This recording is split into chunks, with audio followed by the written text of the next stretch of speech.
अच्छा, तो बेटे आज का क्लास हम देखेंगे कि स्लोप, किसी भी स्ट्रेट लाइन का स्लोप निकालेंगे कैसे, है ना। किस जी। मतलब देखो बेटे, अगर आपको किसी भी स्ट्रेट लाइन का इंक्लिनेशन दे दिया है, अगर आपको किसी भी स्ट्रेट लाइन का इंक्लिनेशन गिवन है, तो आप स्लोप कैसे निकालोगे, उसका टैन निकाल दोगे, है ना। अगर मैं बोलूँगा कि किसी स्ट्रेट लाइन का इंक्लिनेशन 30 डिग्री है, थीटा इज 30 डिग्री, तो उसका स्लोप कैसे निकालोगे, टैन 30 डिग्री, है ना। Ten tan thirty yes sir. Slope is equal to tan theta, तो मतलब टैन 30 डिग्री 1/√3, मतलब वो स्ट्रेट लाइन का slope yes one sir. By root three. तो ये तो आसान हो जाता है, जब इंक्लिनेशन दे देता है स्लोप निकालना बड़ा आसान है, खाली टैन, उसका टैन कर दो।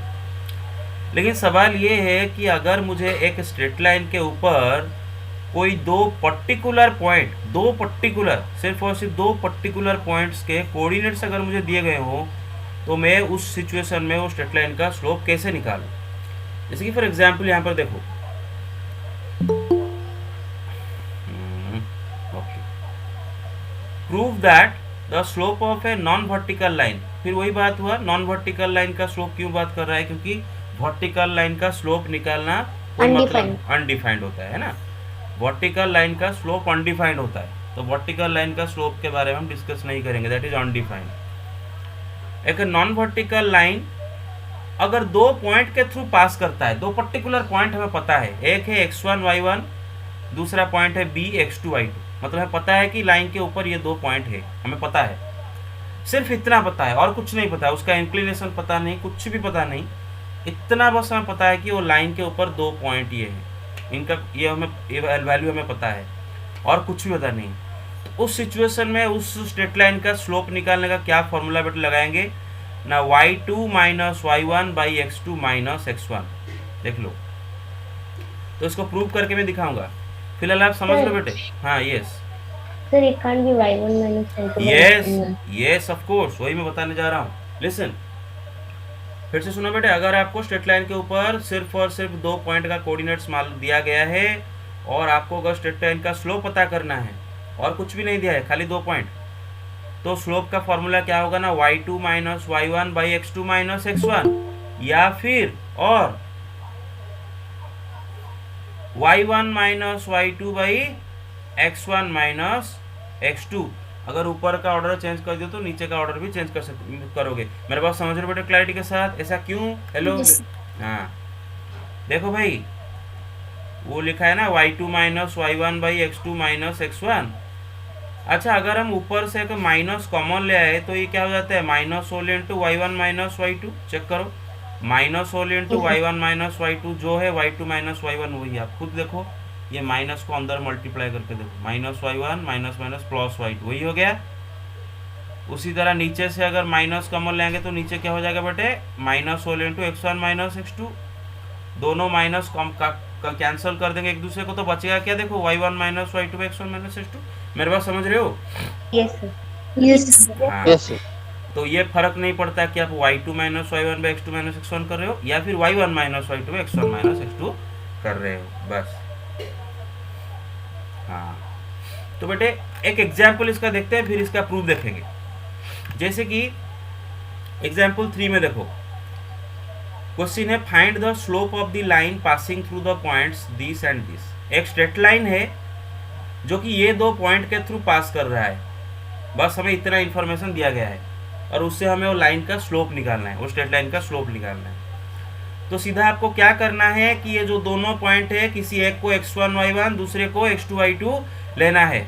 कोई ज़बरदस्ती नहीं, किसी को भी x1 y1 किसी को भी x2 y2 लिया जा सकता है, लेकिन हमेशा क्या होता है, कन्वीनियंट होता है, जो आगे देता है उसको x1 y1, जो पीछे देता है उसको x2 y2 लिया जाता है। लेकिन उसके लिए कोई हार्ड एंड फास्ट चीज़ नहीं है, मेरे बात समझ रहे हो, यस बस sir. x1 y1 x2 y2, ठीक है, बस। तो बेटे वो स्ट्रेट लाइन ए बी का स्लोप क्या होगा ना, y2 minus y1 by x2 minus x1, y2 minus y1 by x2 minus x1, या फिर y1 minus y2 by x1 minus x2। मेरे बात समझ रहे हो, तो आपका स्लोप आ जाएगा -4/5। Yes sir. तो ध्यान रखो बेटा, अगर एग्जाम में क्वेश्चन आता है और आप अगर ये फॉर्मूला भी लिखे हो, तो आपको ये फॉर्मूला के लिए थोड़ा सा मार्क मिल जाता है। आप अगर खाली ये निकाल दिए हो और आपका आंसर गलत हो गया, तो वहाँ पर आपको कितना मिलेगा, 0 मिलेगा। लेकिन आपका अगर ये फॉर्मूला लिखे हो तो फॉर्मूला के लिए आप थोड़ा सा मार पा जाओगे, मेरे बात समझ रहे हो? तो फॉर्मूला आपको लिखना चाहिए। मेरे बात समझ रहे हो बेटे क्लैरिटी के साथ? Hello. Yes sir. Yes sir. अच्छा, यस सर। बिट 2 बिट 3 भी वही करना है ना, एक को एक्स 1 बस। अब देखो बेटे प्रूफ इसका क्या होता है, देखो इसका प्रूफ मैं खुद आपको व्हाइट बोर्ड में दिखाता हूँ। इसका proof is not for exam, proof exam में नहीं आएगा, don't worry about it. Exam में प्रूफ कुछ नहीं आएंगे, आपको खाली समझने, कॉन्सेप्ट समझाने के लिए मैं दिखा रहा हूँ, ठीक है ना। तो मानो मेरा एक स्ट्रेट लाइन इधर है और 2 पॉइंट के थ्रू पास कर रहा है, एक है ए जिसका कोऑर्डिनेट है x1 y1 और एक पॉइंट है बी जिसका कोऑर्डिनेट है x2 y2, देख रहे हो? अच्छा बेटे मुझे एक बात बताओ, मैं क्या करता हूँ ना, इसको इससे ये पॉइंट ए से एक्स एक्सिस के प्रति एक परपेंडिकुलर ड्रॉ करता हूँ एंड वाई के प्रति एक परपेंडिकुलर भी ड्रॉ कर देता हूँ, ठीक है।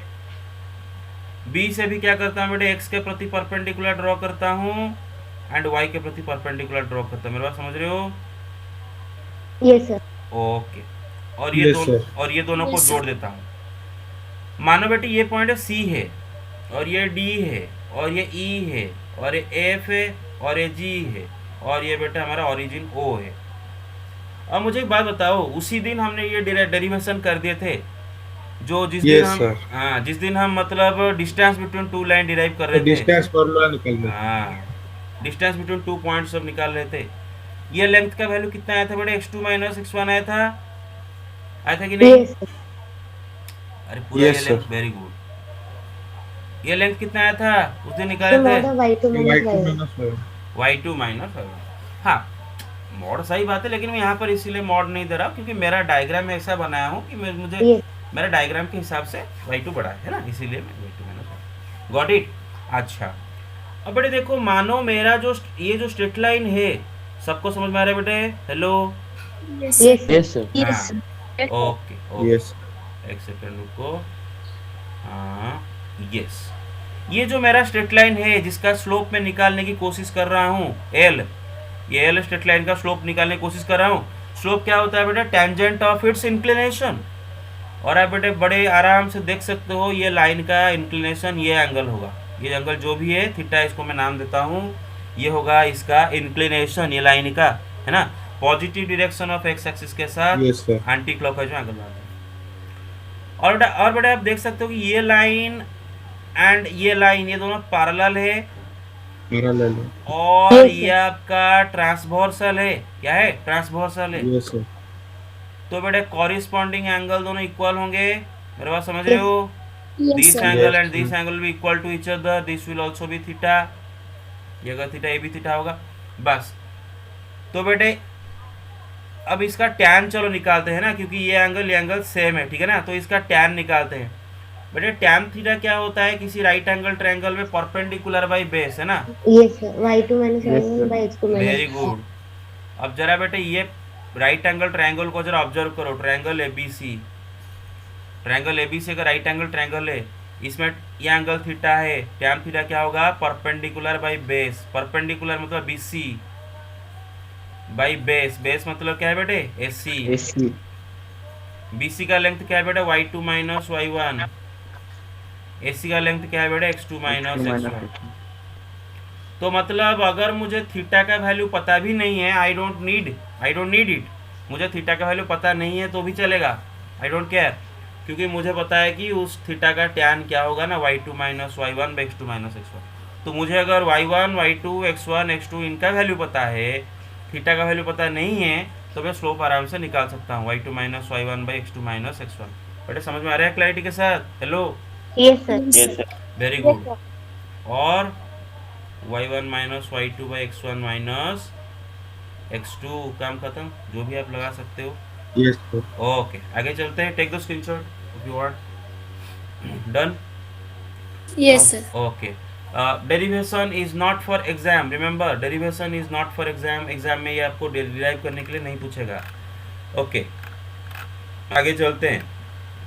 एग्जाम्पल 4 देखो बेटा, उसने क्या दे रखा है?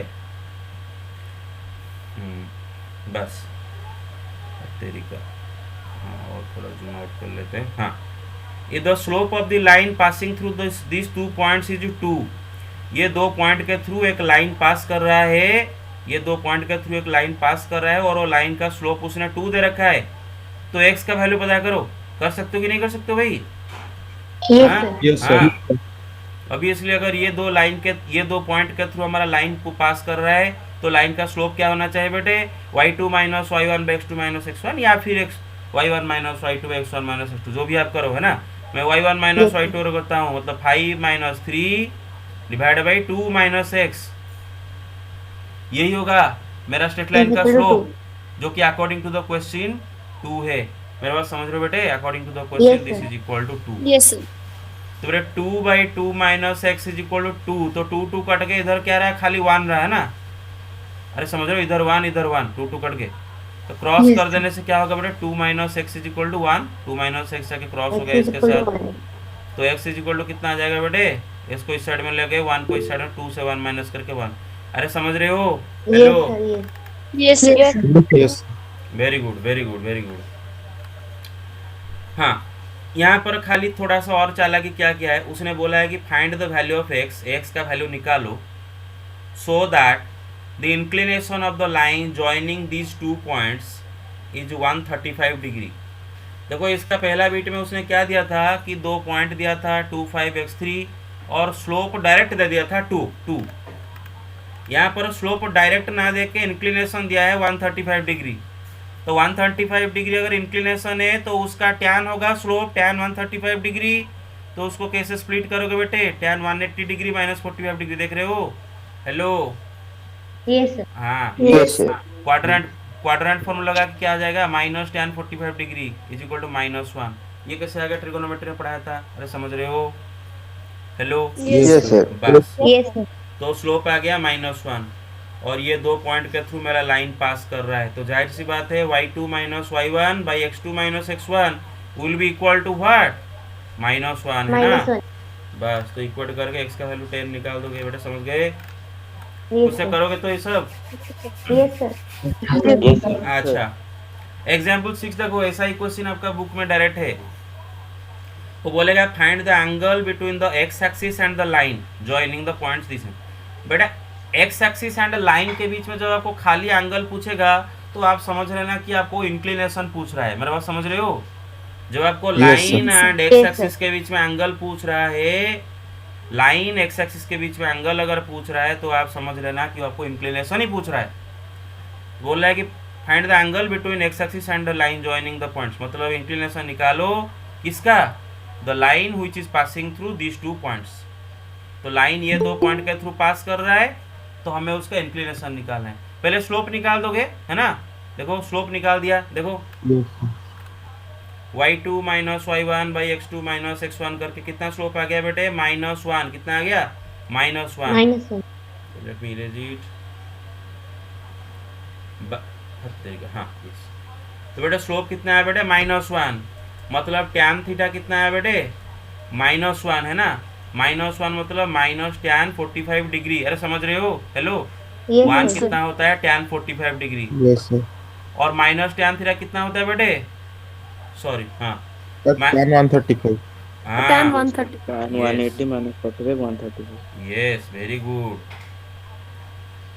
टैन तरीका, हाँ, टैन 180 डिग्री माइनस 45 डिग्री, सही है कि नहीं? अरे Yes, समझ रहे yes, हो? Yes. बस 180 डिग्री माइनस 45 Yes, डिग्री, मतलब टैन 135 डिग्री। तो थीटा कितना हो जाएगा? 135 डिग्री। अच्छा देखो सुनो, आपसे क्या गलती हो सकता है एग्जाम में करते करते कि आप लिख दोगे कि tan theta is equal to -1, मतलब माइनस टैन 45 डिग्री। फिर आपको पता है कि minus tan theta is equal to tan minus theta, मतलब टैन माइनस 45 डिग्री। तो आप लिख दोगे theta is equal to -45 degree. देखो सुनो मेरे बात, हालांकि ये सही बात है, -45 डिग्री का टैन भी -1 होता है। खाली -45 डिग्री का क्यों? हम जब ट्रिगोनोमेट्री इक्वेशन पढ़ाए थे ना बेटे, देयर आर इनफाइनाइट एंगल्स जिनके टैन आएगा बेटे -1, देयर आर इनफाइनाइट एंगल्स जिनके साइन 1/2 आएगा, √3/2 आएगा, है ना। लेकिन हमें पता है कि इंक्लिनेशन एक एक्यूट एंगल होता है या फिर ऑब्ट्यूस एंगल होता है ना।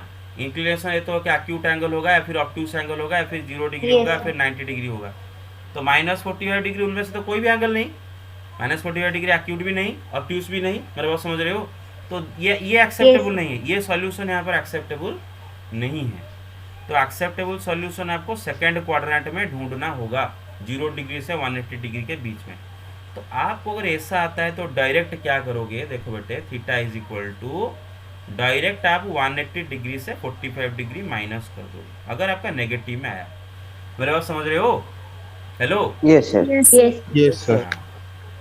फॉर एग्जाम्पल मैं और एक एग्जाम्पल देता हूँ। आपका सपोज आया slope M is equal to tan theta is equal to -1/√3। तो आपको चाहिए क्या बेटे, थीटा का वैल्यू। अब देखो बेटे, स्लोप अगर नेगेटिव आ रहा है, स्लोप अगर किसी भी स्ट्रेट लाइन का नेगेटिव दे रखा है, इसका मतलब उसका इंक्लिनेशन एक ऑब्ट्यूस एंगल होगा, कल ही पढ़ाया था। स्लोप पॉजिटिव तो एक्यूट, स्लोप नेगेटिव तो ऑब्ट्यूस, तो मतलब ये एक ऑब्ट्यूस एंगल का स्लोप -1/√3 है ना। तो बस, तो बेटा -1/√3 क्या होता है, माइनस, अच्छा 1/√3 क्या होता है, tan 30 डिग्री है ना, माइनस tan 30 डिग्री। बस तो ऑब्ट्यूस एंगल कैसे निकालोगे ना, 180 डिग्री से खाली 30 डिग्री माइनस कर दोगे। मेरा बात समझ रहे हो? Yes sir. 150 डिग्री। कितनों के नहीं कर पाओगे, कर लोगे सब? Yes sir. Very good, yes sir. Very good. तो आ जाएगा tan 135 डिग्री। ओके, अब आते हैं slopes of parallel lines and slopes of vertical perpendicular lines. तो देखो बेटे, दो स्ट्रेट लाइन अगर बेटे पैरेलल होंगे तो उनका स्लोप्स इक्वल होंगे, and vice versa is also true.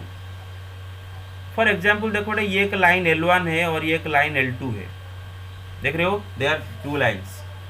और मेरा डायग्राम का हिसाब से ये L1 and L2 are parallel, देख रहे हो, L1 एंड L2 पैरेलल एक दूसरे के साथ। और मानो L1 का इंक्लिनेशन θ1 है, L2 का इंक्लिनेशन θ2 है। मेरा बात समझ रहे हो? Yes sir. Yes sir. तो आप जैसे कि आप देख रहे हो L1 and L2 are parallel, और यहाँ पर जो एक्स एक्सिस है वो एक ट्रांसवर्सल के रूप में काम कर रहा है। तो obviously θ1 and θ2 they will be equal to each other. क्यों भाई? क्योंकि दो लाइन अगर पैरेलल है तो ये दोनों कॉरिस्पॉन्डिंग एंगल होते हैं। हाँ, तो θ1 is equal to θ2 here, right? तो दोनों का tan भी इक्वल होगा, दोनों एंगल अगर सेम सेम है, दोनों का tan भी सेम सेम होगा। tan θ1 is equal to tan θ2, मतलब m1 is equal to m2, है ना। इसका स्लोप और इसका स्लोप बराबर होगा। And the converse is also true.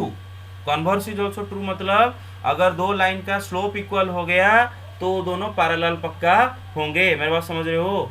Converse is also yes sir. Yes sir. True. तो ध्यान रखो, कोई भी दो स्ट्रेट लाइन का स्लोप इक्वल हो गया तो मतलब वो पैरेलल हो गए। अगर वो पैरेलल है तो उनका स्लोप इक्वल हो गया। समझ रहे हो? Converse is also true. आगे चलते हैं, है ना। Yes sir. टेक दो स्क्रीनशॉट। हाँ, ओके। हेडिंग क्या दोगे इसका? Slope of two parallel lines. Heading दोगे slopes of two parallel lines. दो पैरेलल लाइन का स्लोप इक्वल होते हैं ना, दोनों पैरेलल लाइन का स्लोप आर इक्वल। आगे चले। अच्छा, यस सर। हाँ, यस सर। तो बड़े देखो, मैं व्हाइट बोर्ड में ऐसे बहुत सारे लाइंस बनाया हूँ, ये सब पैरेलल लाइंस है ना। इन सब का स्लोप इक्वल होगा। मेरे बात समझ रहे हो? ये सब का स्लोप सेम है। क्लियर? क्लियर? Yes sir. हाँ, आगे चलते हैं। तो देखो बेटे, prove that two non, proof exam में नहीं आएगा, proof is not for exam, बिल्कुल एग्जाम में नहीं आने वाला, डोंट वरी अबाउट इट। खाली आपको समझने के लिए मैंने प्रूफ दिखाया। Prove that two non vertical lines are parallel. अच्छा, वो फिर से वही नॉन वर्टिकल लाइंस क्यों बोल रहा है? अरे देखो, अगर हमने अनडिफाइंड है। हाँ, सुनो मेरे बात, मजे की बात बताऊं। देखो बेटे, सपोज मैं दो वर्टिकल लाइन ले रहा हूँ, ठीक है, दो वर्टिकल लाइन, सही बात है, दे आर पैरेलल, सही बात है, of course they are parallel. इधर मैं दो वर्टिकल लाइन है वो दोनों पैरेलल है, और दोनों का इंक्लिनेशन भी इक्वल है, 90 डिग्री 90 डिग्री, देख रहे हो, 90 डिग्री 90 डिग्री, समझ रहे हो? Yes sir. अच्छा, आप में से कितनों को लगता है ये दोनों का स्लोप को हम इक्वल बोलेंगे? कितनों को लगता है? पैरेलल है, सही बात है, अभी बोला पैरेलल है मतलब स्लोप इक्वल होते हैं, राइट। अगर दो लाइन पैरेलल तो उनका स्लोप्स इक्वल, अगर स्लोप्स दो इक्वल तो मतलब लाइन भी पैरेलल, बराबर समझ रहे हो। Yes, sir. अच्छा, Yes, sir. Yes, sir. Yes, sir. तो यहाँ पर ये जो L1 L2 दोनों पैरेलल लाइन है, सही बात है, दोनों का इंक्लिनेशन 90 डिग्री, सही बात है, लेकिन क्या दोनों का स्लोप इक्वल है। देखो भाई, एक्चुअली यहाँ पर हम ये नहीं बोल पाएंगे कि दोनों का स्लोप इक्वल है, हम क्या बोलेंगे कि देयर स्लोप्स आर अनडिफाइंड। बेटे दो अनडिफाइंड नंबर के बीच में इक्वालिटी अनइक्वालिटी चेक नहीं किया जा सकता, because they are not defined, उनके बारे में हमारे पास कोई भी इंफॉर्मेशन नहीं है। मेरे बात समझ रहे हो। Yes, sir. हाँ, Yes, sir. इसका Yes, sir. Slope undefined, line L1 का स्लोप भी अनडिफाइंड, लाइन L2 का स्लोप भी अनडिफाइंड, और दो अनडिफाइंड नंबर के बीच में हम इक्वल अनइक्वल कुछ नहीं, कौन बड़ा कौन छोटा कच्चू नहीं बता सकते, ठीक है। तो इसीलिए वहां पर यह लिखा है कि prove that two non vertical lines are parallel if and only if their slopes are equal. अच्छा, यहाँ पर इफ एंड ओनली इफ क्यों लिखा है, मैंने बोला था इफ एंड ओनली इफ मतलब कंडीशन दोनों तरफ से अप्लाई होता है। अगर वो पैरेलल होंगे तो स्लोप इक्वल होगा, उसी तरह उल्टा भी, अगर स्लोप इक्वल होगा तो पैरेलल होंगे, इसीलिए इफ एंड ओनली इफ लगा है। मेरे बात समझ रहे हो, दोनों तरफ से कंडीशन Yes. अप्लाइड है। कितनों को समझ में नहीं है अभी तक, सबको आया। Yes, sir. Yes, sir. Yes, sir. Yes, sir. अच्छा, कितनों को अभी तक भी ये डाउट है कि सर ये क्या बात कर रहे हो, सर ये क्या पागलपंती कर रहे हो, दोनों का इंक्लिनेशन सेम है, इसका स्लोप होगा tan 90 डिग्री, इसका स्लोप भी tan 90 डिग्री। सर आप पागल इंसान है क्या, ये दोनों तो सेम सेम नंबर लिखे हैं, हमें इक्वल लिखना चाहिए, क्या बोल रहे हो their slopes are not equal. अरे भाई मैं क्यों बोल रहा हूँ उसका कारण तो समझो, क्योंकि हालांकि ये दिख रहे हैं दोनों सेम, जब लिखे हो ऐसे दिख, ऐसे तो ये भी दोनों सेम दिखते हैं, लिखते हैं, तो इसका मतलब क्या है, दोनों इक्वल नंबर है। नहीं, हमें इनके बारे में कुछ भी इंफॉर्मेशन नहीं है, ये नंबर क्या है, ये नंबर क्या है, दोनों इक्वल है कि अनइक्वल है, क्या है, कुछ भी पता नहीं हमें। That's how we never say that tan 90 degree इसका स्लोप एंड इसका स्लोप आर इक्वल। मेरे बात बेटे समझ रहे हो क्लैरिटी के साथ। Yes, Yes, sir. Yes, sir. Very Yes, good, very good. Yes, sir. Yes, sir. हाँ, आगे चलते हैं। ओके, अब देखते हैं slopes of perpendicular lines. Slopes of perpendicular lines, कि दो लाइन अगर दो नॉन वर्टिकल लाइन, फिर से वही नॉन वर्टिकल लाइन, क्योंकि दो लाइन अगर वर्टिकल मतलब अगर लाइन वर्टिकल होगा तो उनका स्लोप तो अनडिफाइंड हो जाएगा, इसलिए नॉन वर्टिकल लाइन हमेशा बोल रहा है। कि देखो बेटे मैं आपको डायग्राम देकर बनाता हूँ। मानो एक लाइन L1 है, मानो और एक लाइन L2 है। मैं आपको शॉर्ट नोट भी दे दूंगा, ठीक है। आप एक काम करो, डोंट राइट अभी तक के लिए मत लिखो, मैं आपको शॉर्ट नोट दे दूंगा, उसी से आप लिख लोगे। मेरे बात समझ रहे हो, क्योंकि आपको सिर्फ फॉर्मूला चाहिए। Clear, hello. Yes, sir. Yes, sir. Yes, Yes, sir. आप जहाँ तक लिख दियो, सही बात है, कोई नहीं। तो बेटा देखो, मानो let L1 and L2 are perpendicular to each other, मानो वो दोनों के बीच में एंगल 90 डिग्री है, देख रहे हो जैसे। Yes, और sir. Yes, sir. मानो Yes. मानो L1 का स्लोप M1 है, let M1 is equal to slope of L1, slope of L1, and M2 is equal to slope of L2। तो बेटा यार प्रूफ कर दूंगा, डोंट वरी। तो बेटा केयरफुली ध्यान से सुनो, अगर L1 L2 परपेंडिकुलर होंगे तो दोनों का स्लोप का प्रोडक्ट होगा -1, याद रखो हमेशा के लिए। ये मतलब अगर दो लाइन परपेंडिकुलर तो उनका स्लोप का प्रोडक्ट है -1। उसी तरह converse is also true, converse is also true, prove करूंगा, don't worry. Converse is also true का मतलब क्या है, कि अगर मुझे पता है कि दो लाइन का स्लोप का प्रोडक्ट -1 है, तो ऑटोमेटिकली मुझे ये भी पता चल जाता है कि वो दोनों पक्का परपेंडिकुलर है एक दूसरे के साथ, उनके बीच में एंगल इज 90 डिग्री। बेटा समझ रहे हो आप पहले, hello. Yes, sir. Yes, Yes, sir. हाँ, Yes, अच्छा, Yes, sir. तो याद रखो ये कभी भूलना मत, दो लाइन अगर पैरेलल होंगे तो उनका स्लोप्स इक्वल होंगे, दो लाइन अगर परपेंडिकुलर होंगे तो उनका स्लोप का प्रोडक्ट क्या होगा, -1। अच्छा बेटा, अगर उन दोनों का स्लोप का प्रोडक्ट -1 होता है तो M1 क्या हो जाता है, -1/M2, एंड M2 भी क्या हो जाता है, -1/M1, है ना। Yes, sir. तो याद रखो दो Yes. लाइन, हाँ, तो अगर दो लाइन परपेंडिकुलर होते हैं, क्या मैं ये बोल सकता हूँ कि their slopes are negative reciprocal of each other? अरे M1 का नेगेटिव रेसिप्रोकल, M1 का खाली रेसिप्रोकल क्या होगा भाई? अरे समझ रहे हो ना? Hello, Yes, sir. M1 Yes, का sir. खाली रेसिप्रोकल क्या होगा? 1/M1। नेगेटिव रेसिप्रोकल क्या होगा? -1/M1, है ना? तो Yes, अगर sir. अगर एक लाइन का स्लोप अगर M1 होगा, तो दूसरा लाइन का स्लोप क्या होगा? -1/M1, है ना? M2 is equal to -1/M1। ध्यान रखो। Clear? Yes, sir. Yes. Yes, sir. Yes, sir. बस, तो इतना तक समझो, फिर मैं भी प्रूव करता हूँ। अच्छा, इसके लेके क्वेश्चन देख लो पहले। हाँ, ये समरी देखो, ये समरी बहुत इंपॉर्टेंट है कि let L1 and L2 be two lines whose slopes M1 and M2 are respectively. दोनों का स्लोप M1 M2 है। अगर वो दोनों पैरेलल है, double implication M1 is equal to M2। Double implication मतलब इफ एंड ओनली इफ, मतलब condition दोनों तरफ से अप्लाई होता है। अगर पैरेलल है तो इक्वल स्लोप, अगर एक स्लोप इक्वल है तो पैरेलल, ठीक है ना? यहाँ पर भी डबल इम्प्लीकेशन। अगर परपेंडिकुलर है, स्लोप का प्रोडक्ट -1। अगर स्लोप का प्रोडक्ट -1 है तो परपेंडिकुलर है। मेरे बात समझ रहे हो? अच्छा। Yes, sir. Yes, sir. Yes, Yes, sir. sir. अच्छा, तो पहले मैं प्रूफ दिखाता हूँ, फिर उसके ऊपर क्वेश्चन करेंगे। Let me show you. Erase कर दिया। ओके, वीडियो देख के कर देना। क्या बोलते हो? Yes, sir. हाँ Yes, sir.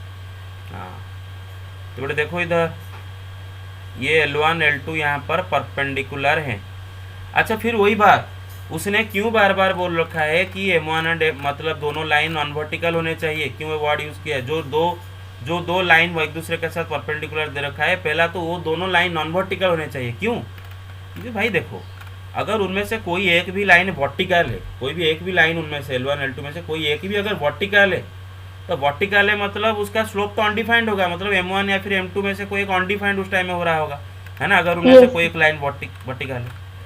तो बेटा याद रखो, कभी भी एक अनडिफाइंड नंबर के साथ हम कुछ भी मल्टीप्लाई नहीं कर सकते, कुछ ऐड नहीं कर सकते, कुछ सब्ट्रैक्ट नहीं कर सकते। करेंगे तो क्या वैल्यू मिलेगा हमें पता नहीं है। मेरे बात समझ रहे हो? Hello, Yes, sir. Yes. आप इमेजिन करो, Yes, sir. आप इमेजिन करो, ये मेरा y एक्सिस है और ये मेरा x एक्सिस है, और इधर एक लाइन है L1 और इधर एक लाइन है L2, देख रहे हो? And they are perpendicular to each other. तो बेटे अब ये दोनों लाइन एक दूसरे के साथ परपेंडिकुलर है, L1 L2, तो क्या दोनों का स्लोप का प्रोडक्ट -1 है? नहीं, इनका स्लोप का प्रोडक्ट हम -1 नहीं बोलेंगे। ऐसा क्यों? हालांकि परपेंडिकुलर है, बट इनका स्लोप का प्रोडक्ट हम -1 नहीं बोलेंगे। क्यों? क्योंकि उनमें से एक का स्लोप अनडिफाइंड है ना? L1 का स्लोप क्या है बेटा? अनडिफाइंड। अरे समझ रहे हो? Yes, sir. Yes, sir. Yes, sir. M1 is undefined. दूसरा का स्लोप ठीक है 0 है, ये पता चल रहा है। दूसरा का slope 0 because L2 is a horizontal line. Obviously horizontal होगा Yes. ना? अगर ये वर्टिकल है और L2 अगर उसके साथ परपेंडिकुलर है, तो ऑब्वियसली L2 को हॉराइजॉन्टल होना पड़ेगा। तो M2 इज इक्वल टू 0। तो बेटे ये दोनों का इन्फिनिटी इंटू 0 क्या होता है हमें पता नहीं। सो ये -1 होगा कि बेटे क्या होगा हमें कुछ पता नहीं। मेरे बात समझ रहे हो? सो Yes, sir. हाँ, कितनों को समझ में नहीं आया पूरा चीज़ें? आया? Yes, Yes, sir. sir. Okay. Yes, sir. Yes, हाँ। sir. तो मोटा मोटी ये कहेंगे कि अब अगर कोई भी लाइन वर्टिकल है या फिर वो अगर पैरेलल टू एक्सिस है, तो उसका स्लोप के साथ हम कुछ नहीं कर सकते। उसका स्लोप हमारे लिए क्या है बेटे? That slope can not be used, है ना? ऑन मतलब Yes, क्या sir. क्या बोलते हैं बेटे? यूज नहीं किया जा सकता, है ना? मेरे बात समझ रहे हो?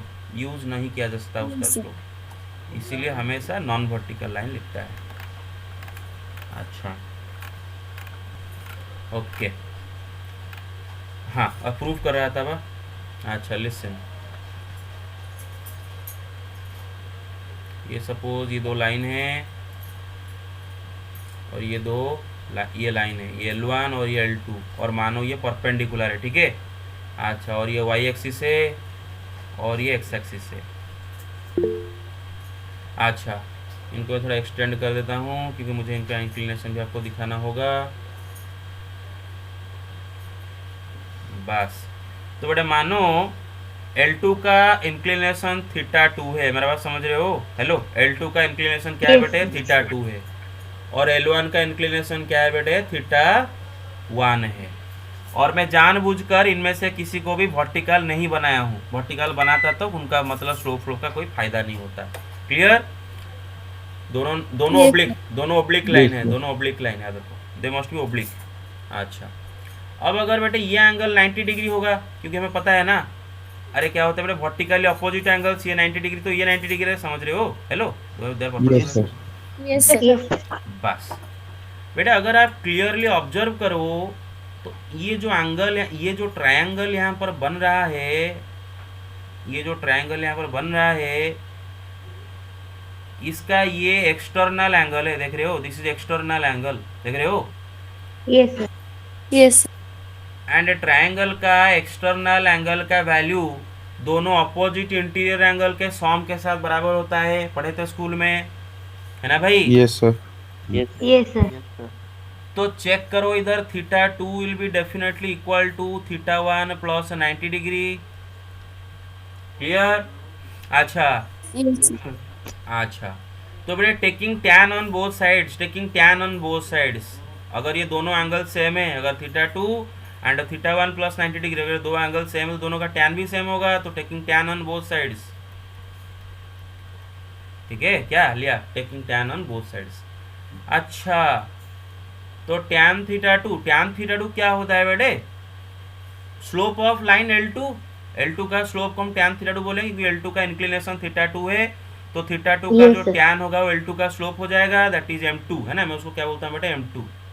ठीक है, फिर M2 is equal to tan theta 2, L2 का स्लोप, समझ में आ रहा है? Slope of Yes. L2। Yes, sir. अच्छा, मुझे बेटे बताओगे कोई टैन 90, इसको मैं ऐसे लिखता हूँ, टैन 90 डिग्री प्लस थीटा 1। बेटे टैन 90 डिग्री प्लस थीटा क्या होता है, कौन बताएगा? So cot theta. Minus cot theta की खाली cot theta? Minus cot. Minus. It's a minus cot. देखो भाई, 90 डिग्री नामक प्राणी कहाँ पर पाया जाता है बेटे? इधर पाया जाता है ना, पॉजिटिव एक्सिस पर इधर पाया जाता है, देख रहे हो? 90 degree, 0 degree, 90 Yes, sir. Yes, बस। sir. Cot is negative. 90, yes, यहाँ पर उसने क्या बोला है बेटे? 90 डिग्री प्लस, मतलब 90 डिग्री से हम किस डायरेक्शन में जाएंगे? एंटी क्लॉकवाइज में। एंटी क्लॉकवाइज में आते हैं तो कौन से क्वाड्रेंट में जा पहुंचते हैं? सेकंड क्वाड्रेंट में। Negative. सेकंड क्वाड्रेंट में एएसटीसी रूल क्या बोलता है? सिर्फ साइन एंड उसका रेसिप्रोकल पॉजिटिव, Negative. टैन है नेगेटिव, तो इसका मतलब ये टैन इधर नेगेटिव है, तो लगाया पहले माइनस। 90 डिग्री वाई एक्सिस पर है, इसका मतलब हम टैन को क्या करेंगे? चेंज करके कॉट कर देंगे, मेरा समझ रहे हो? Yes, minus sir. Cot theta 1। Yes, sir. तो बेटे M2 क्या निकल के आया? Minus cot theta 1। अच्छा, minus cot theta 1 is the same as minus 1 by tan theta 1। अरे सही है Yes, कि sir. नहीं? Yes, sir. Yes, sir. Yes, sir. मतलब M2 is equal to minus 1 by, बेटे टैन थीटा 1 क्या होगा? M1 होगा। थीटा 1 लाइन L1 का इंक्लिनेशन है, तो उसका टैन L1 का स्लोप हो जाएगा, देख रहे हो? Hello, Yes, sir. Yes, sir. Tan theta 1 equal to, Yes, sir. बस, तो क्रॉस कर दे अगर, तो M1 इंटू M2 कितना आ गया बेटे? Minus Minus 1। तो ये आपको कभी भी एग्जाम में नहीं पूछेगा to prove this, don't worry, बस खाली आपको जनरल इन्फॉर्मेशन के लिए, एग्जाम में नहीं पूछेगा ये सवाल, ठीक है? Okay, take the screenshot. Done? Done, sir. Yes, sir. Okay, very good, very good, let me erase it. हाँ,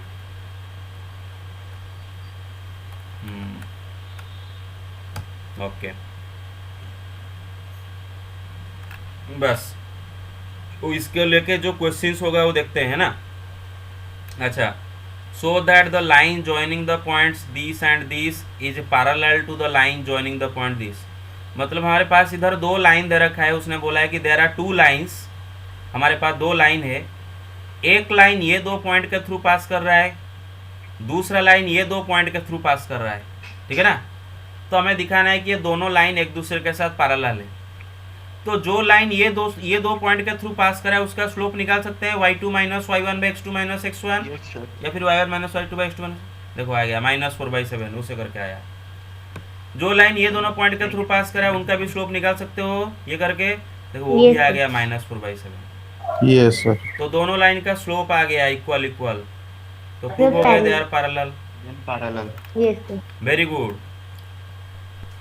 यहाँ पर देखो बेटे, so that the line joining these two points is perpendicular to the line. देखो perpendicular को symbolically ऐसे लिख सकते हो है ना, ऐसे लिख दोगे तो हो गया Yes, sir. परपेंडिकुलर। आपको लिखना नहीं पड़ेगा कि PERPENDICUL है बस। तो दो लाइन, एक लाइन इसके इन दोनों से के थ्रू पास करा है, एक लाइन इन दोनों के थ्रू पास करा है और पूछ रहा है कि prove that they are perpendicular. तो ये लाइन, ये दोनों पॉइंट के थ्रू जो लाइन पास कर रहा है उसका स्लोप निकालोगे, ये दोनों पॉइंट के थ्रू जो लाइन पास कर रहा है उसका स्लोप निकालोगे। निकाल सकते हो y1 minus y2 x1 minus x2 करके। Yes, sir. Yes. और ये दोनों स्लोप को जब मल्टीप्लाई कर रहे हो क्या आंसर आ रहा है? -1. Minus, sir. मतलब क्या हुआ? AB is perpendicular to CD. Very good. What about the others? Hello, what about the others? Yes, sir. Very good. Yes, sir. अब यहाँ पर देखो बोल रहा है if the line joining this two points, एक लाइन ये दो पॉइंट को ज्वाइन कर रहा है, मतलब ये दो पॉइंट के थ्रू एक लाइन पास कर रहा है, ये दो पॉइंट के थ्रू और एक लाइन पास कर रहा है, और उसने बोला है कि अगर ये दोनों लाइन एक दूसरे के साथ परपेंडिकुलर है तो x का वैल्यू निकालो। अरे अगर ये दोनों परपेंडिकुलर होंगे Yes, sir. तो दोनों का स्लोप का प्रोडक्ट -1 होगा, है ना। Yes, sir. इस एक का स्लोप आ गया 1/3, दूसरे का स्लोप आ गया 12/x माइनस x इसमें है, देख रहे हो y2 Yes, minus sir. 1/x। फिर दोनों का स्लोप का प्रोडक्ट इज -1, तो इस इक्वेशन को सॉल्व Yes, sir. करके x का वैल्यू निकाल सकते हो कि नहीं निकाल सकते हो? कर सकते हो। Hello, Yes, Yes, sir. yes, sir. Yes, sir. sir. Got it. Very good very good. अब सुनो मैं क्या बोल रहा हूँ आपको। ये सब क्वेश्चन करने से पहले मैं जो पहले बताया था वही चीज़ अभी बताऊंगा। आपको पॉइंट का नेमिंग करना होगा, हमेशा याद रखो। घर में बच्चा पैदा होता है तो बच्चा का पहले नामकरण किया जाता है, नहीं तो बच्चा को पुकारेंगे कैसे भाई? अगर मुझे बच्चा को फ्यूचर में कभी पुकारना होगा, रेफर करना होगा, तो मैं क्या उसको बच्चा बच्चा बोलूँगा? तो पड़ोसी का बच्चा कोई बच्चा चला आएगा, अरे बेबी बेबी बेबी बेबी वो भी बेबी वो भी वो भी, अरे उसका एक नाम रखा जाता है। तो पॉइंट का नेमिंग करोगे, है ना। Let A this, B this, C this, D this. और बेटे देखो, अगर ए पॉइंट का नाम ए लिए, ए पॉइंट का नाम बी लिए हो, तो ए बी को ज्वाइन करता हुआ लाइन का नाम आप ए बी ले सकते हो, है ना, ए बी। तो स्लोप ऑफ ए बी ऐसे लिखोगे। और बेटे यहाँ पर ना आप फॉर्मूला ये थोड़ा सा मतलब थोड़ा सा ज़्यादा लिखना पड़ता है, तो फॉर्मूला ना लिखने से भी चल जाएगा। लेकिन अगर फॉर्मूला लिखते हो क्या फ़ायदा होता है? तो हाफ मतलब 0.5 1 मार्क वहाँ पर पा जाते हो, ठीक है। हाँ ओके। अच्छा सुनो मेरे बात, अगर एक ट्रायंगल का तीनों वर्टिसेस का कोऑर्डिनेट्स आपको दिया गया हो, तो आप पाइथागोरस थ्योरम लगा के, कल हमने दिखे थे कैसे राइट एंगल प्रूव करना है। अरे समझ रहे हो? Yes, Yes, sir. sir. हाँ, तीनों साइड्स का लेंथ निकाल देंगे, मतलब तीनों वर्टिसेस के बीच में, एक दूसरे के बीच में डिस्टेंस क्या होता है, तीनों साइड्स का लेंथ निकाल देंगे। फिर जो बड़ा साइड होगा, बड़ा साइड का स्क्वायर निकालेंगे, बाकी दोनों साइड का भी स्क्वायर निकालेंगे। देखेंगे एक साइड का बड़ा साइड का स्क्वायर इज इक्वल टू बाकी दो साइड का स्क्वायर के सम के साथ बराबर हो रहा है कि नहीं। अगर हो रहा है तो हाँ पर राइट एंगल ट्रायंगल, क्योंकि पाइथागोरस रूल हो गया। लेकिन आपको एग्जाम में दे देगा without using Pythagoras rule theorem, बिना पाइथागोरस थ्योरम इस्तेमाल किए बताओ कि ये तीनों are vertices of a right angled triangle. तो भाई राइट एंगल्ड ट्रायंगल में एक राइट एंगल तो हो रहा होगा ना, मेरे बात समझ रहे हो? अरे समझ रहे हो? Yes. Yes, sir. तो मतलब दो साइड का स्लोप का प्रोडक्ट पक्का -1 होगा ना। कोई भी दो साइड का स्लोप का प्रोडक्ट पक्का -1 होगा, कोई भी दो साइड। मेरे बात समझ रहे हो? हेलो। Yes, sir. हाँ। Yes, sir. Yes, sir. तो बेटा आपको क्या करना है, खाली उसके तीनों साइड का स्लोप निकालना है। ए बी का स्लोप निकालना है, बी सी का स्लोप निकालना है, ए सी का स्लोप निकालना है, और देखना है कि क्या इनमें से कोई दो स्लोप को मल्टीप्लाई करने से -1 आ रहा है क्या। अगर आ रहा है, जैसे इधर देखो बेटे, ए सी का स्लोप 1 है एंड ए बी का स्लोप -1 आ रहा है, तो अगर हम दोनों का स्लोप को मल्टीप्लाई कर रहे हैं तो हमारा -1 आंसर आ गया। तो मतलब दोनों का Yes, स्लोप, तो इसका मतलब A B is perpendicular to A C. ठीक है, अभी देखो अगर आपको दो साइड के स्लोप का प्रोडक्ट -1 आ गया तो थर्ड साइड का स्लोप भी अननेसेसरी निकालने की जरूरत नहीं है। मेरा बात समझ रहे हो? yes, sir. Yes, sir. Yes, sir. कितने इसको खुद कर लोगे? Yes, sir. Yes, yes, sir. Yes, sir. Yes, sir. Very good, very good. Yes, sir. Okay, अब आता है कोलिनियरिटी। हाँ, अब आता है बेटा, हम लिखेंगे concept collinearity of 3 points using slope formula. ठीक है, सुनो इधर, collinearity of 3 points using what? Slope method. अच्छा, मुझे एक बात बताओ बेटे, ठीक है, 3 पॉइंट कोलिनियर होने का क्या मतलब होता है? They are on the same line, वो Yes. सेम लाइन के ऊपर है। अच्छा, मानो मैं 3 पॉइंट ले रहा हूँ ए बी सी, मानो मैं 3 पॉइंट ले रहा हूँ A B C, let 3 points are there A B सी।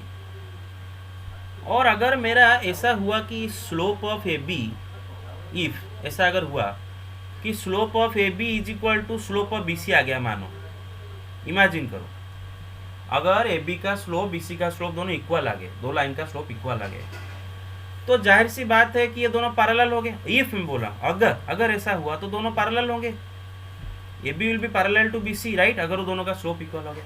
अरे मेरी बात समझ रहे हो? Hello, Yes, sir. हाँ, Sir. अच्छा बताओ, A B B C parallel है एंड दोनों का कॉमन पॉइंट बी है, क्या ऐसा कभी कर सकते हो? देखो मानो ये बी है, क्या बी सी कहीं और बना सकते हो? मतलब ए बी के साथ पैरेलल, भाई बी तो यहाँ पर है ना, बी तो इधर है ना, बी सी तो इधर ही कहीं से बनाओगे। मेरे बात समझ रहे हो? Hello, Yes, sir. अरे समझ रहे हो? बी सी, तो बी सी ए बी दोनों का स्लोप अगर इक्वल हो गया तो बेटा क्या हो जाएगा ना, ए बी सी कोलिनियर हो जाएंगे। मेरे बात समझ रहे हो? Hello, Yes, sir. Yes, sir. Yes, sir. अच्छा, तो देखो इधर सीखेंगे क्या?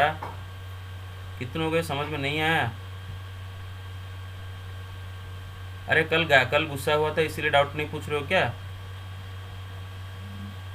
हाँ, No, sir. No, sir. No, sir. No, sir.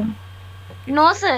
Okay, देखो बेटा, here P, if P Q R are collinear, अगर 3 पॉइंट कोलिनियर होते हैं तो याद रखो slope of P Q will be equal to slope of Q R will be equal to slope of P R. ठीक है Sir, sir. हाँ, yes, same Sir, line है मैं तो। सर वो पहला वाला नहीं समझा। अच्छा, अभी देखो, अगर पी क्यू आर कोलिनियर, देख रहे हो इधर पी क्यू आर कोलिनियर, देख रहे हो? क्लियर? Yes, अच्छा, sir.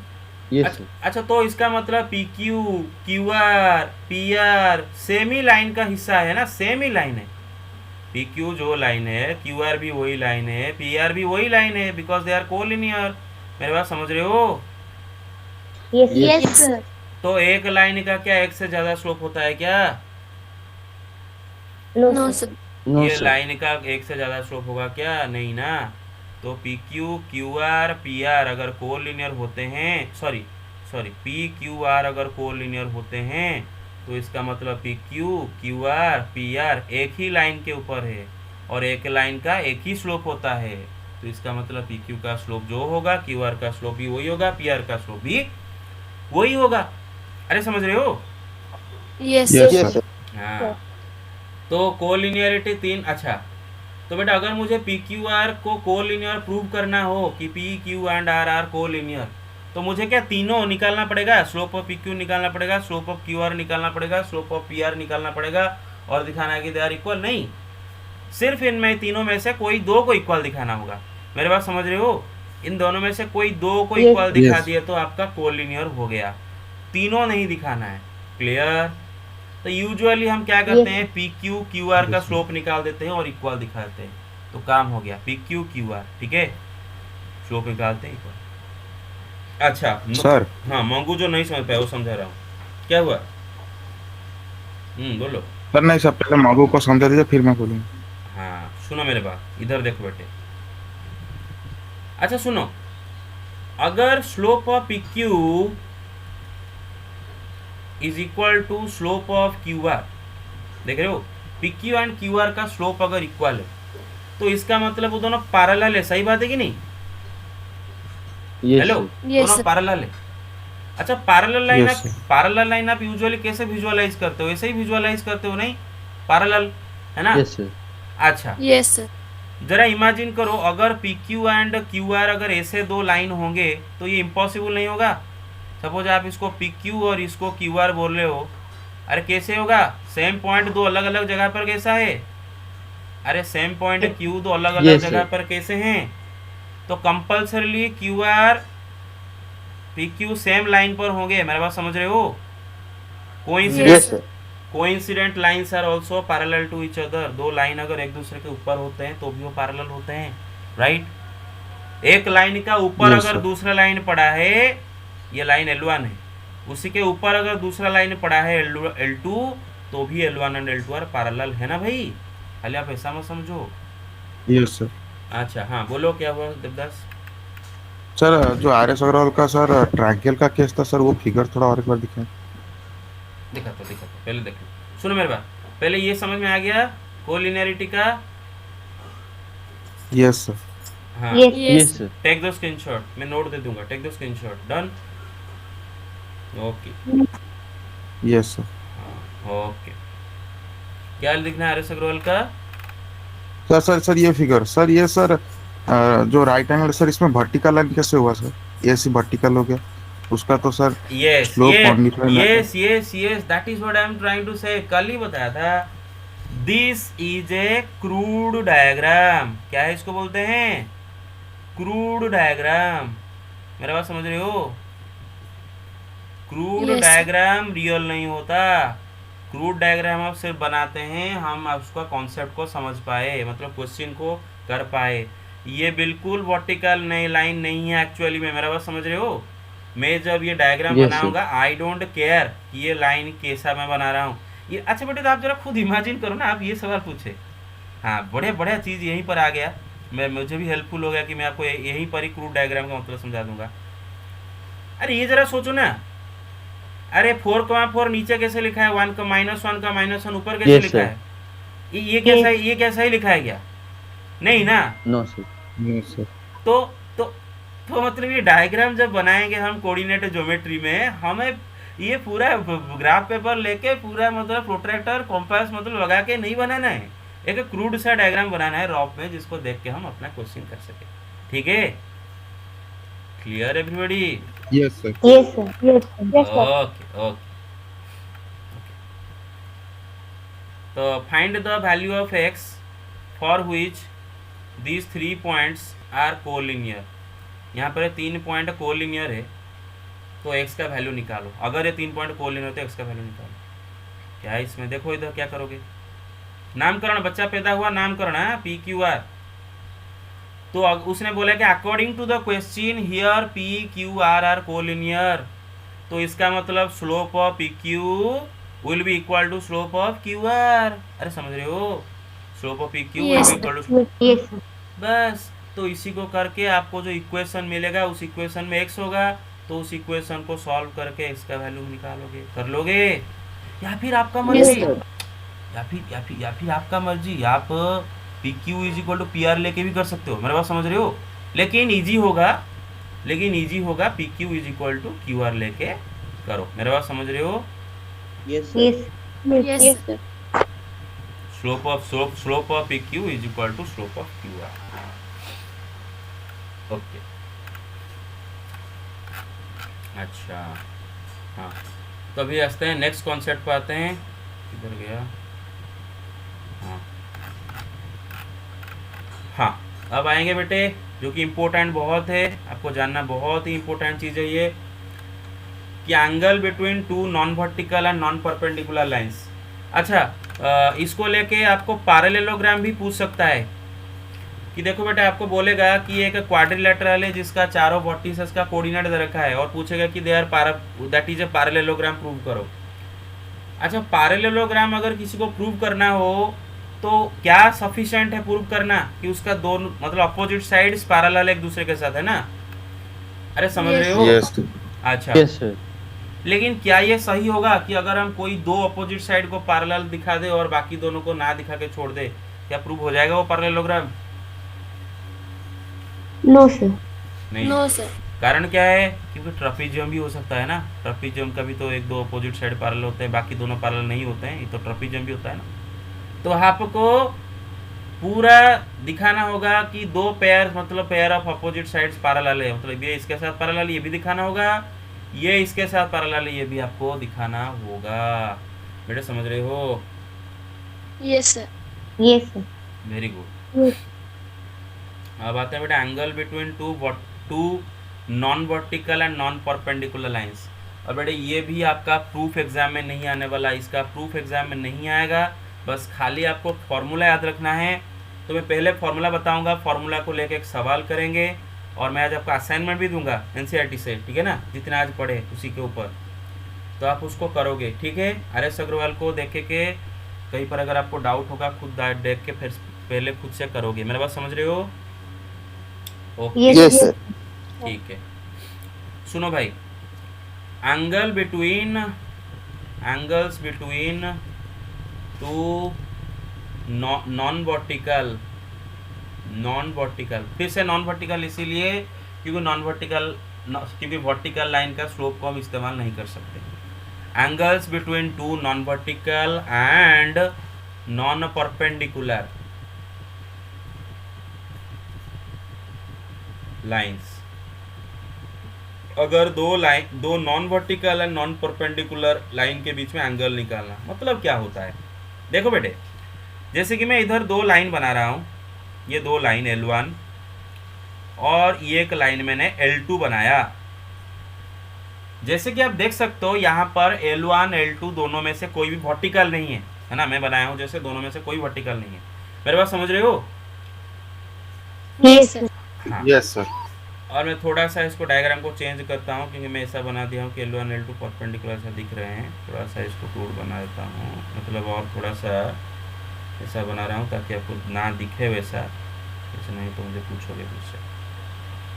बस L1, तो इधर L1 L2 में से कोई भी वर्टिकल नहीं है एंड दोनों एक दूसरे के साथ परपेंडिकुलर भी नहीं है, दोनों का बीच का एंगल 90 डिग्री भी नहीं है ना। दैट इज वाई मैं इसीलिए मैं बोला कि non vertical and non perpendicular. मेरे बात समझ रहे हो? Yes, sir. Yes sir. अब ये दोनों लाइन के बीच में आप देख सकते हो चार एंगल आपको दिखाई दे रहा होगा, चार एंगल, एक ये, एक ये, एक ये, एक ये, देख रहे हो भाई? Yes, sir. लेकिन ये चार एंगल में से ये दोनों एंगल इक्वल है, ये दोनों एंगल इक्वल होंगे, है ना, वर्टिकल अपोजिट, ये दोनों एंगल इक्वल होंगे, वर्टिकल अपोजिट, देख रहे हो? ये दोनों sir. एंगल, ये दोनों एंगल भी इक्वल होंगे, vertically opposite, right, vertically opposite. Yes sir. तो अगर बेटे मुझे ये पूछा जाए कि दो लाइन के बीच में एंगल, तो इसका मतलब दो लाइन के बीच में मैं ये दो एंगल में से दो एंगल है ना, ये दो एंगल, क्योंकि बाकी दोनों एंगल, एक एंगल इसके साथ इक्वल, दूसरा एंगल इसके साथ इक्वल। मेरे बात समझ रहे हो? तो ये दो एंगल का वैल्यू मुझे निकालना है। मेरे बात समझ रहे हो? दो लाइन के बीच में ये दो एंगल Yes, का sir. वैल्यू मुझे यस ऑटोमेटिकली ये एंगल इसके साथ इक्वल, ये एंगल इसके साथ इक्वल, तो ये दोनों से हमें कोई फर्क नहीं पड़ता। तो दो लाइन के बीच में एंगल मतलब ये दोनों एंगल मुझे निकालना है, ठीक है? अच्छा, अभी बात सुनो, they are non vertical and non perpendicular, दोनों वर्टिकल भी नहीं है, दोनों एक दूसरे के साथ परपेंडिकुलर भी नहीं है। तो बेटे ये दोनों के बीच में जो एंगल बन रहा है, पहला बात तो ये दोनों मानो एक का वैल्यू अल्फा है, दूसरा वैल्यू बीटा है, देख रहे हो? मानो उनमें से एक का वैल्यू अल्फा है, दूसरे का वैल्यू बीटा है। तो बेटा आप एक चीज नोटिस करो, यहाँ पर अल्फा प्लस बीटा 180 डिग्री जरूर होगा, 180 degree. Yes sir. Linear Yes, pair sir. Of angles होंगे, पहला बात स्कूल में पढ़े थे। दूसरा एक चीज नोटिस करो, यहाँ पर अल्फा बीटा में से कोई एक एक्यूट होगा, अगर होता होगा तो दूसरा ऑब्ट्यूस होगा, है ना भाई मेरे Yes, बात? sir. Yes sir. Yes sir. Because क्योंकि मैंने बोला कि दे आर नॉन परपेंडिकुलर, वो परपेंडिकुलर नहीं है। मैं ऐसा लाइन दोनों लूंगा कि एक दूसरे के परपेंडिकुलर ना होंगे। तो अगर वो परपेंडिकुलर नहीं है तो मतलब ये दोनों एंगल में से एक अगर एक्यूट तो दूसरा ऑब्ट्यूस, अगर अल्फा एक्यूट तो बीटा ऑब्ट्यूस, अगर बीटा एक्यूट तो अल्फा ऑब्ट्यूस। मेरे बात समझ रहे हो? Yes, sir. Yes, sir. Yes, sir. तो बस, तो दो non vertical and non perpendicular line के बीच में जो दो एंगल बनते हैं उनमें से एक होता है एक्यूट एंगल, दूसरा होता है ऑब्ट्यूस एंगल। तो मुझे वो एक्यूट एंगल कैसे निकालना है एंड ऑब्ट्यूस एंगल कैसे निकालना है, फॉर्मूला लगा के। If the slopes of the two lines are given to me, मेरा बात समझो, यहाँ पर लिख रहा हूँ, if slope of L1 is equal to M1, slope of L2 is equal to M2। अगर लाइन L1 का स्लोप M1 है, लाइन L2 का स्लोप M2 है, जाहिर सी बात है उसने क्वेश्चन में कंडीशन में पहले से प्रूव में हमें पहले से ही लिख रखे हैं, दे आर नॉन वर्टिकल, मतलब M1 M2 दोनों डिफाइंड है। क्योंकि दोनों नॉन वर्टिकल हैं तो M1 M2 में से कोई भी अनडिफाइंड नंबर नहीं है, दोनों को यूज किया जा सकता है अलजेब्रा में। मेरे बात समझ रहे हो? Yes, Yes, sir. sir. Yes, sir. Yes. Yes. Let L1 is not parallel to not perpendicular, sorry. Let L1 is not perpendicular to L2। मानो L1 L2 के साथ परपेंडिकुलर नहीं है, परपेंडिकुलर बेटा क्या काट दिया है ना, नॉट परपेंडिकुलर, ठीक है। अच्छा, तो बेटे आप एक चीज देखो बेटे, दोनों के बीच में जो एक्यूट एंगल बनेगा, let theta is equal to the acute angle between, पहले मैं फॉर्मूला सिखाता हूँ, मेरे पास समझ रहे हो, Yes, sir. Yes, sir. L1 Yes. And L2 दो नॉन वर्टिकल लाइन एक दूसरे के साथ परपेंडिकुलर नहीं है, और मानो उन दोनों के बीच में theta is the acute angle and phi, let phi is the obtuse angle. तो मैं थीटा का वैल्यू कैसे निकालूंगा, फाई का वैल्यू कैसे निकालूंगा, फॉर्मूला क्या लगाऊंगा, मेरे पास समझ रहे हो। अगर मुझे उन दोनों का स्लोप पता है तो देखो भाई, ये जो थीटा दोनों के बीच में जो एक्यूट एंगल है इसका टैन होगा, tan theta will be equal to mod of M1 minus M2 by 1 plus M1 into M2। मेरे पास समझ रहे हो बेटे formula? Yes, sir. Yes, sir. अगर दोनों के बीच में थीटा हम एक्यूट एंगल लेते हैं तो tan theta is equal to mod of M1 minus M2 by 1 plus M1 into M2 और M2 minus M1 by 1 plus M1 into M2 का मॉड। कोई फर्क नहीं पड़ता, क्योंकि जब मॉड देते हो ना बेटे, A माइनस बी का मॉड बी माइनस ए का मॉड सेम होता है। अरे 2 माइनस 3 का मॉड 3 माइनस 2 का मॉड सेम ही होता है ना, 1। Hello, Yes. Yes. हाँ, तो M1 माइनस M2 लिखो या फिर M2 माइनस M1 लिखो, कोई फर्क नहीं पड़ता जब तक आप मॉड दिए हो, ठीक है। अच्छा, और यहाँ पर बेटे मॉड में क्यों दिया, क्योंकि थीटा एक्यूट बोला ना मैंने, theta is the acute angle between them, और अगर थीटा एक्यूट एंगल है तो उसका टैन तो पॉजिटिव होना चाहिए ना, because acute angle first quadrant में पाया जाता है तो उसका टैन पॉजिटिव होता है। मेरे बात समझ रहे हो, इसीलिए मैंने मॉड दिया। अरे समझ रहे हो क्लैरिटी के साथ? Yes, sir. Yes, sir. Yes. बस, तो बेटे मेरे बात सुनो, आपको M1 M2 का वैल्यू दिया गया होगा या फिर आपको दोनों का इंक्लिनेशन दिया गया होगा, तो आपको टैन थीटा कैसे निकालना होगा, mod of M1 minus M2 by 1 plus M1 into M2 निकाल दिए। तो मानो लेट टैन थीटा का वैल्यू आपका आ गया, लेट आपका टैन थीटा का वैल्यू इसको करके आ गया 1/√3। तो आपको तो पता है कि थीटा इज एक्यूट एंगल, तो कौन सा एक्यूट एंगल का टैन होता है 1/√3 भाई? तो 5/6। हाँ, हमें कोऑर्डिनेट ज्योमेट्री में डिग्री में काम भी चला देते हैं, है ना, रोज। तो theta is equal to 30 degree. मेरे पास समझ गए बेटे क्लैरिटी के साथ? Hello, Yes, sir. Yes, sir. ऐसे ही मैं थीटा निकालूंगा क्योंकि मुझे पता है ये एक्यूट एंगल। सही बात है, बच्चों को ये डाउट होता है कि सर बहुत सारे इन्फाइनाइट एंगल्स के टैन 1/√3 होंगे, तो आप क्यों 30 डिग्री लिए? क्योंकि भाई यहाँ पर theta is an acute angle between them. तो कौन सा एक्यूट एंगल का टैन होता है 1/√3? 30 डिग्री का, बस। तो एक बार मुझे अगर देखो, इससे मुझे ये एक्यूट एंगल मिल गया है ना, तो दूसरा एंगल मुझे कैसे मिलेगा, फाई कैसे मिलेगा, जो ऑब्ट्यूस एंगल? अरे 180 डिग्री से सब्ट्रैक्ट कर दूंगा ना, Yes, sir. Yes, sir. क्योंकि दोनों एंगल का सॉम 180 डिग्री होगा ना। आप चेक कर लो, इधर मैंने डायग्राम बनाया था, alpha plus beta is equal 80 degree. इनमें से एक एक्यूट दूसरा ऑब्ट्यूस, जो भी मानो ये एक्यूट या ऑब्ट्यूस या फिर ये एक्यूट या ऑब्ट्यूस, तो दोनों का सॉम कितना होगा, 180 होगा ना। Yes, sir. हाँ, Yes, sir. तो अगर एक मिल गया तो दूसरा में कैसे मिलेगा मुझे? 180 से वो एंगल को माइनस कर दूंगा, सीधा बात है, ठीक है। हाँ यस सर। हाँ, तो देखो बेटे इधर क्या लिखेंगे हम? From the above relation get the value of, from the above relation get the value of theta which is the acute angle between them, therefore phi जो कि obtuse angle between them, वो कैसे मिलेगा? 180 डिग्री से minus कर दो theta को, ठीक है। यस कारण क्या है ना, theta plus phi is equal to 180 degree होंगे, ठीक है। आज का क्लास यहीं पर समाप्त करेंगे क्योंकि टाइम हो गया। नेक्स्ट क्लास आपका भी होगा, राइट? नेक्स्ट क्लास है कि नहीं? Yes. So take the screenshot. कल मैं इसका प्रूफ आपको दिखाऊंगा, लेकिन इसका प्रूफ एग्जाम में नहीं आएगा, खाली आपको फॉर्मूला को इस्तेमाल करना है। Take the screenshot. Done? Take it. Done? Yes okay. अच्छा, तो सब कुछ समझ में आया? Yes sir. यस